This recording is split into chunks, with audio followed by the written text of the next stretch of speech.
Opa, cê tá bom? Vamos pensar nos trem muito doido, porque na provocação de hoje eu vou estar falando sobre conceitos políticos. A essência da provocação será sobre princípios basilares, de onde parte as suas reações, e vou começar com uma pergunta. Quando você fica bravo, tu já pensou em quais efeitos determinada existência acabou gerando no ambiente ou em você para que te gatilhasse a ponto de mudar o seu humor? Então, assim, nessa provocação eu vou tomar um pouco de cuidado, porque tá um climinha meio esquisito no YouTube. Peço um pouquinho de paciência, porque vai ser uma provocação um pouquinho mais lúdica, mas vou fazer minha crítica aí habitual, misturada com sociologia e um pouco de loucura. Então, assim, mas o tema ele fica meio que óbvio, que é o tema aí que tá quente no momento. Então, assim, nessa provocação vou fazer o paralelo da prisão do Bolsonaro com a percepção ambiental de certo e errado, e como isso facilitou a vida dos juízes que estão tomando conta do caso e na condução da prisão do ex-presidente, e também aí de ajuda como você se protege dessa dinâmica social que pode te levar para o buraco junto com o presidente. Antes disso, aquele velho trato de sempre: você segue o canal, deixa o seu like e considere fazer uma doação para esse QR Code que está no canto superior da tela. É uma troca muito simples, você me entrega pelo menos um like e eu te trago uma provocação. A provocação de hoje eu vou trazer pela perspectiva de percepção, ou seja, eu vou trazer esses princípios que te gatilha pela perspectiva da sua percepção de realidade. Entenda percepção enquanto detalhes das dimensões de determinada existência, como ângulos e nuances que o constituem. A percepção ela serve de norte moral e ético da sociedade, ou seja, o norte das decisões dos indivíduos passam pela percepção deles da realidade ao seu redor. Ao compreender padrões que são oriundos dessas dimensões e que podem gerar efeitos negativos e positivos tanto ao indivíduo quanto ao ambiente, o indivíduo acaba aí formando a sua opinião. Então, assim, se tu foca no aspecto de compreender padrões que podem gerar efeitos positivos e negativos, tu mata praticamente aí toda a provocação, inclusive a crítica principal, que é sobre essa burocracia social. Nas democracias modernas, quem ganha a eleição acaba emplacando a ideia e o ideal de mundo. Fomos nos adaptando a essa loucura de aceitar a interferência do Estado de maneira coercitiva na vida de todo mundo. A democracia deixou de ter o foco em administrar as estruturas do Estado e passou a ser uma espécie de administração da vida de todos os indivíduos. Então, essa burocracia é um aspecto do contrato social. Ela é um leque do potencial do contrato social. Um sistema de regras de convivência que vai se chancelando e validando através de dinâmicas sociais pautadas em ideais de virtude que são exigidas, que passam a ser exigidas no ambiente, o que acaba aí gerando a normalização e normatização do uso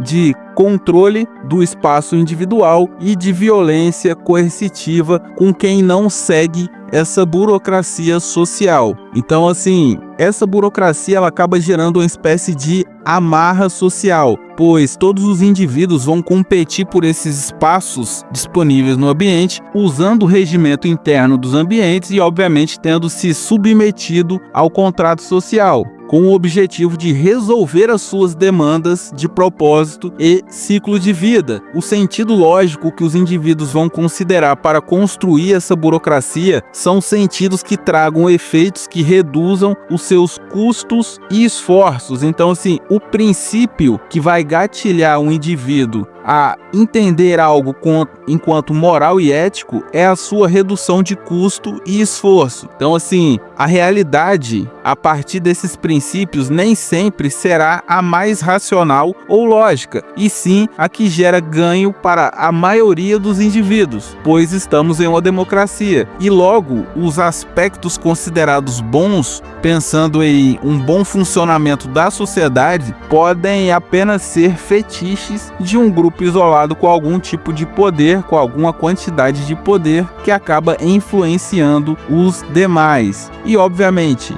essa amarra ela acaba gerando uma armadilha existencial, que é uma armadilha social.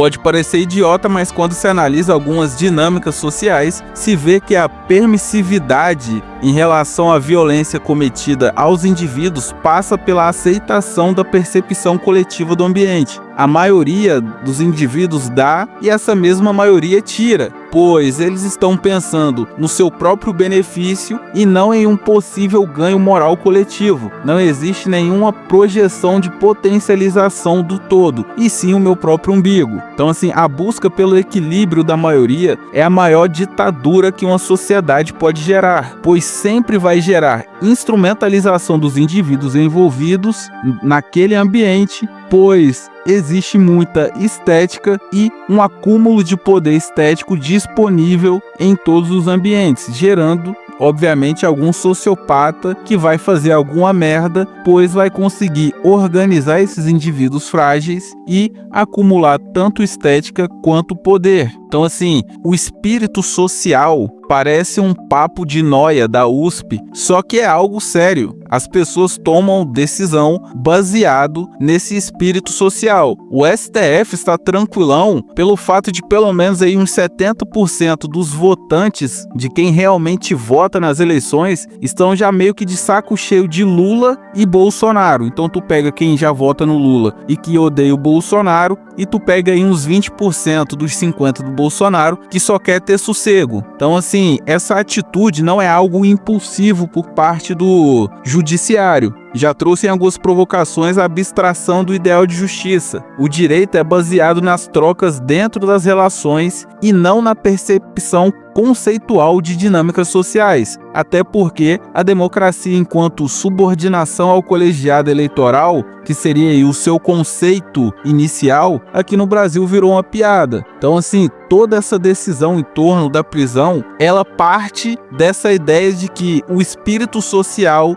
deu o aval e que qualquer violência vai ser perdoada. Então, assim, eu sempre falo sobre tomar cuidado com grupos que tentam dar mais poder para que o Estado interfira nas relações alheias. E fica muito óbvio o motivo, que é o uso dessa brecha positivista para reconceitualizar e gerar repressões, usando aí a desculpa da proteção social para reprimir e castrar aí os seus adversários. Então, assim, é muito difícil olhar para o futuro e não enxergar uma espécie de limbo existencial onde a percepção da massa foi totalmente cooptada e reconceitualizada. Então, possivelmente estaremos presos em uma miragem prisional onde a noção da massa é que a vontade dela realmente é a vontade de Deus, quando na verdade o que vemos é o uso de grupos específicos para a perseguição política e dentro de uma guerra de poder. Tu pega aí o caso do Trump usando o Bolsonaro e falando de liberdade, enquanto negocia hotéis na faixa árabe, que é super democrática, né? Então, assim, ficaremos presos nessa busca por acomodar a maioria,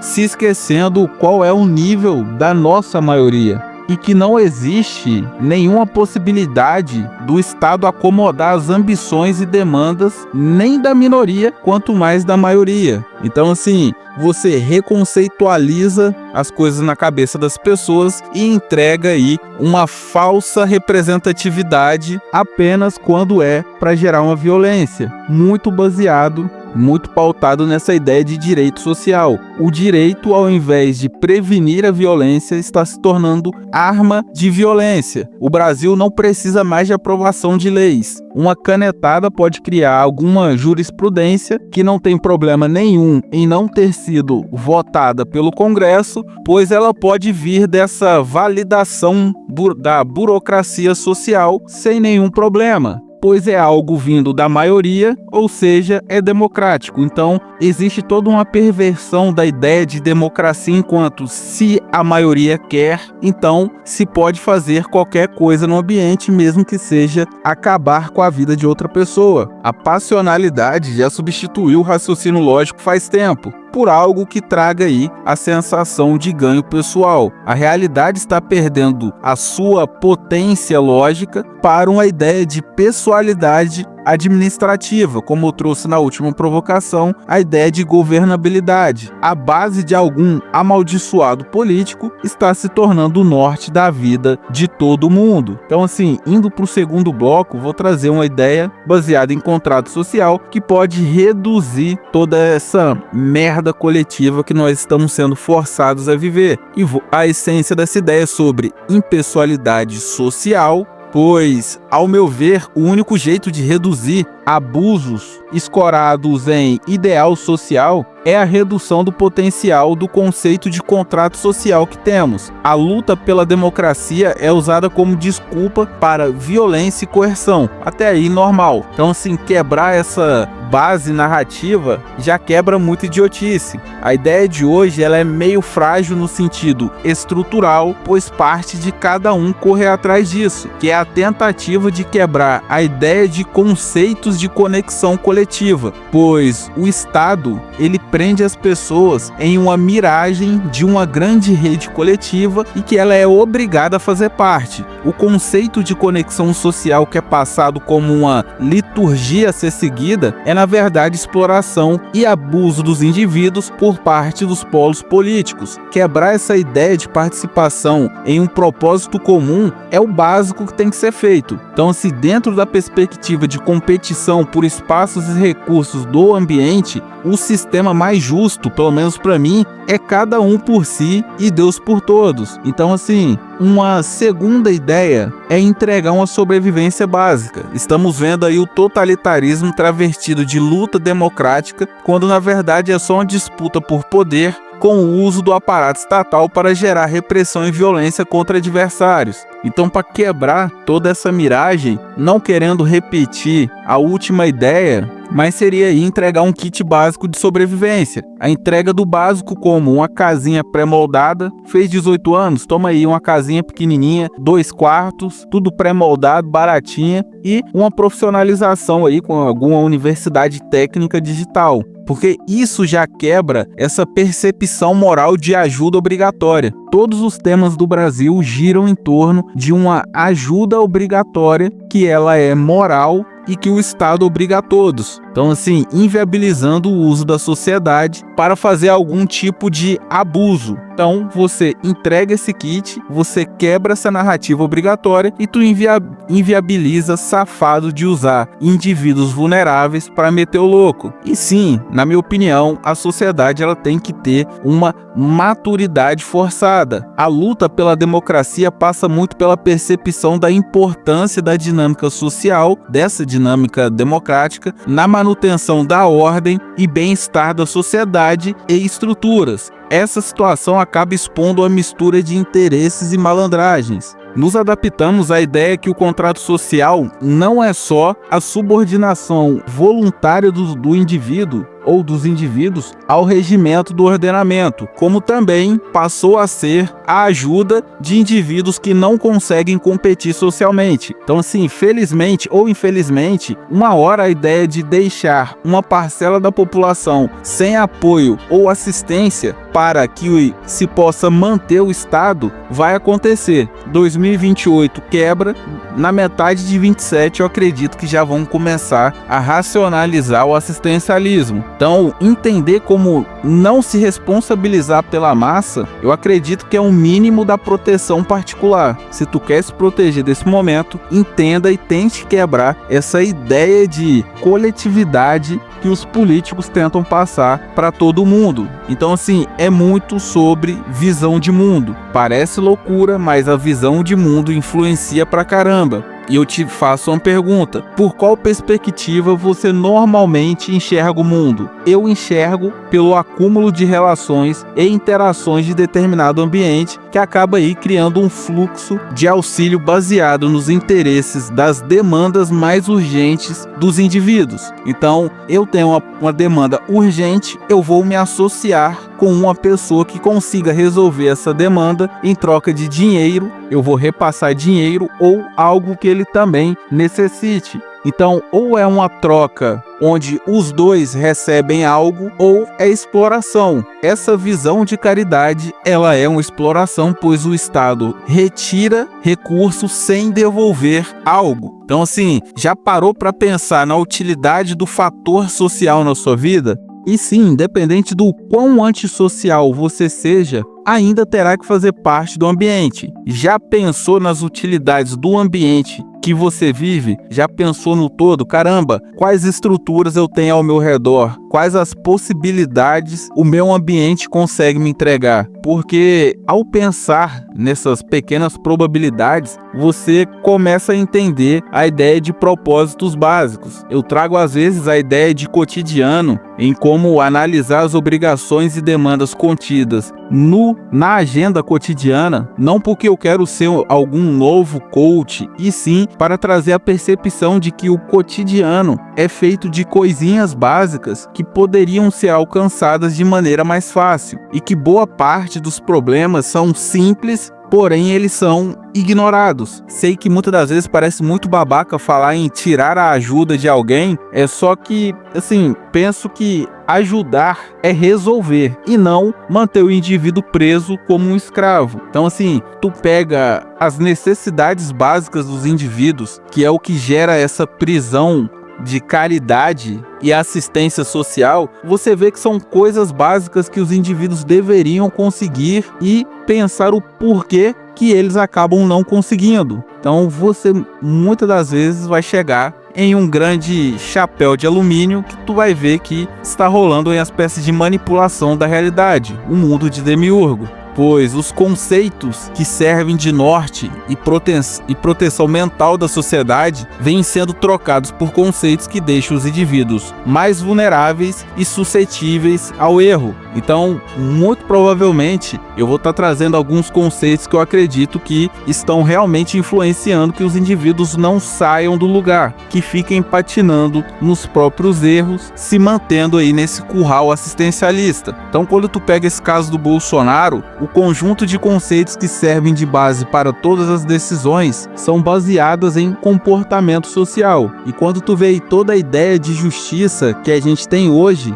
ela já vem sendo quebrada desde 2006. A ânsia de prender políticos corruptos votados por indivíduos vulneráveis nos colocou nesse buraco que dificilmente iremos sair. Então, assim, e parece loucura o que eu estou falando, mas está assim rolando uma reconceitualização de como os indivíduos percebem a realidade, e isso os estão aprisionando em um estado de um pré-vegetativo, o que vai forçar todo mundo a manter essas assistências coletivas. E para finalizar, moral da história, a percepção do brasileiro é que a situação tem que se acalmar para resolver. Então aqueles 70%, metade é do Lula, quer ver o Bolsonaro se ferrar mesmo, mas boa parte só quer ver o país mais tranquilo tentando resolver problemas básicos. Essa briga já teria que parar de qualquer maneira. Então, assim, o Bolsonaro ele vai de boi de piranha, porque o Lula está no poder. Se fosse o Bolsonaro no poder, iria o Lula. Mas como é o Lula, é o Bolsonaro. Todo o ideal sempre partirá dos vitoriosos. O problema é, o Estado tem que focar em administrar a estrutura pública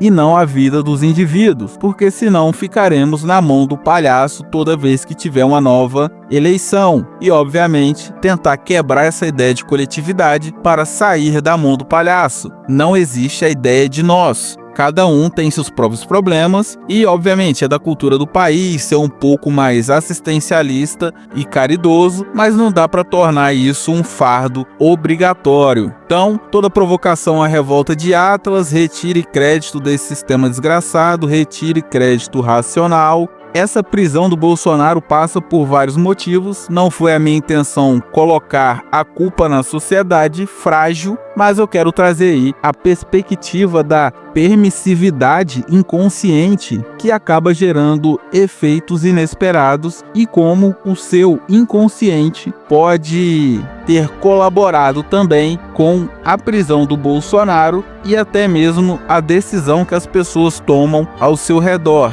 Então, reflita sobre aquilo que te gatilha, beleza? A provocação de hoje foi essa. Se te trouxe alguma reflexão, deixe o seu like, se inscreve no canal e considere fazer uma doação para esse grande QR Code que está no centro da sua tela, beleza? Então até a próxima provocação, fique com Deus, um forte abraço!